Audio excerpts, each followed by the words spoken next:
Hello friends, আমি শুভম। এখন review করব আর্টিকেল 370 ট্রেলার, যেটা ডাইরেক্ট করছে আদিত্য সুহাস ঝাম্বালে, যেটার কাস্টে আছে ইয়ামি গৌতম। এবার যদি গল্পটা একটু বলি, গল্পটা হচ্ছে আর্টিকেল 370 উপরে বেসড। আর্টিকেল 370 কি সেটা হয়তো অনেকেই জানেন, বাট যারা জানেন না তারা একটু গুগল করে নিন, কারণ এখন এই ভিডিওতে আর্টিকেল 370 নিয়ে বলতে গেলে ভিডিওটা প্রচুর বড় হয়ে যাবে। তো রিভিউ স্টার্ট করব, ট্রেলারে আসবো কি কি ভালো লাগলো কি কি খারাপ লাগলো সেই নিয়ে। দেখুন, ট্রেলারটা কিন্তু পার্সোনালি আমার বেশ ভালো লেগেছে। অনেকগুলো পজিটিভ দিক আছে, সেগুলো নিয়ে ফার্স্টে কথা বলে নি। ফার্স্ট যেটা পজিটিভ দিক সেটা হচ্ছে সাবজেক্টটা। দেখুন, আর্টিকেল 370 সম্বন্ধে অনেকেই জানে, আবার অনেকে জানে না। যারা জানে তাদের এই ব্যাপারে আরো বেশি জানার ইচ্ছা, আর যারা জানে না তাদের তো এই ব্যাপারে জানার ইচ্ছা থাকবেই। আর কাশ্মীর ফাইলের মতো মুভি হিট করার পর এই ধরনের সাবজেক্ট যে লোক আরো বেশি দেখতে চাইছে সেটা কিন্তু আমাদের কাছে পরিষ্কার। হ্যাঁ, এবার দেখার যে এই সিনেমাতে সাবজেক্টটাকে কি করে দেখায়, এই সাবজেক্টের উপরে জাস্ট একটা ফিকশনাইজড করে একটা গল্প লেখে, নাকি সত্যি ঘটনাগুলো দেখায়, নাকি একটা প্রোপাগান্ডা বেসড ফিল্ম হয়। তো সেগুলো তো সিনেমা এলে বলতে পারবো, বাট সাবজেক্টটা কিন্তু ভালো। এই সাবজেক্টটা আগেও কাজ হয়ে গেছে এবং এই সাবজেক্ট কিন্তু লোক এখন কনজিউম করতে চাইছে। এবার এই সাবজেক্টটাকে কত ভালোভাবে ডেলিভার করে, কতটা সত্যি কথা বলে, কতটা ডকুমেন্ট আমাদের সামনে আনে যে তারা যেগুলো বলছে সেগুলো কতটা সত্যি বা মিথ্যে, সেই জিনিসগুলো তারা কিভাবে দেখায়, সেই জিনিসটি কিন্তু দেখার মতো হবে। কিন্তু সাবজেক্টটা কনজিউম করার অডিয়েন্স কিন্তু এখন আমাদের এখানে আছে। নেক্সট যেটা হচ্ছে এর লুক অ্যান্ড ফিল। বড় স্কেলে তৈরি, বিশাল বাজেটের সিনেমা, লুক অ্যান্ড ফিল ভালো লাগছে দেখতে, শুট যেভাবে করা হয়েছে ল্যাভিশ লাগছে দেখতে, টাকা পয়সা খরচা করা যে বানানো হচ্ছে সেটা কিন্তু দেখে বোঝা যাচ্ছে। কাস্টিংটা বেশ ভালো আছে, ইয়ামি গৌতমকে হেভি লাগছে দেখতে। Seriously through out the trailer আমি যদি কারোর পারফরমেন্স এনজয় করি সেটা হচ্ছে ইয়ামি গৌতম। একটা জায়গা আছে যেখানে ইয়ামি গৌতম চিল্লিয়ে চিল্লিয়ে ডায়লগ বলবে, যে হার বার এরকম করে একটা ডায়লগ আছে, সেই জায়গাটা ইয়ামি গৌতম অসাধারণ। ইয়ামি গৌতমের পারফরমেন্স ভালো লাগছে দেখে।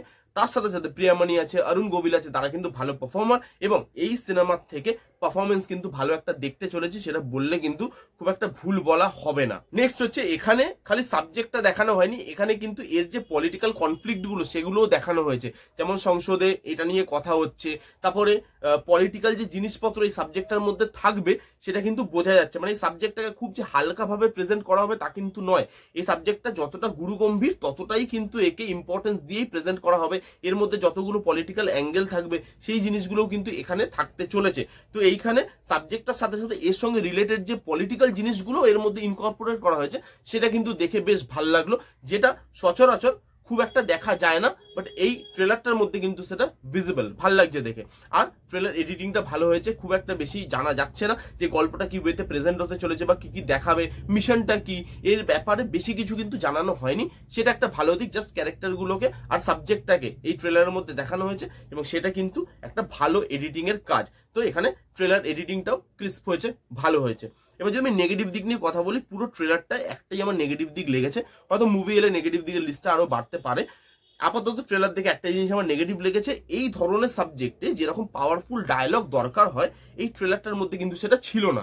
এখানে যে পেট্রিয়টিজমের মানে আরো ভালো ভালো পাওয়ারফুল ডায়লগ দরকার ছিল, আরো ভালো ভালো এখানে পাওয়ারফুল ডায়লগ দরকার ছিল যেগুলো কিন্তু আপনাকে গুজবাম দেবে, সেরকম ডায়লগ কিন্তু এখানে নেই। আছে একটা দুটো, বাট সেগুলো সেরকম পাওয়ারফুল নয় যেই পাওয়ারফুলের এক্সপেকটেশন আমি করেছিলাম। তো এখানে ডায়লগের দিকে আর একটু মন দেওয়া উচিত ছিল, বা সিনেমাতে হয়তো ভালো ভালো ডায়লগ থাকবে আরো, সেইখান থেকে ট্রেলারেও একটা দুটো ভালো ডায়লগ কিন্তু রাখা উচিত ছিল, যেটা আমি এখানে দেখতে পাইনি। আদারওয়াইজ যদি বলি, আমার কিন্তু ট্রেলারটা বেশ ভালো লেগেছে, প্রমিনেন্ট লাগছে এবং দেখার ইচ্ছা তো অবশ্যই থাকবে। দেখা যাক সিনেমাটা বেরোলে কেমন হয়, তখন এটা নিয়ে আরো বেশি কথা বলা যাবে। এই ছিল আর্টিকেল 370 ট্রেলারের রিভিউ। কারা কারা দেখেছেন কমেন্ট করে জানান, যারা দেখেননি গিয়ে দেখতে পারেন। আর এই রিভিউটা ভালো লাগলে please give it a Thums up, like করবেন, কমেন্ট করবেন, শেয়ার করবেন, চ্যানেলটাকে আমার সাবস্ক্রাইব করবেন। দেখা হচ্ছে নেক্সট কোনো ভিডিওতে। ততক্ষণ bye bye, take care and be safe.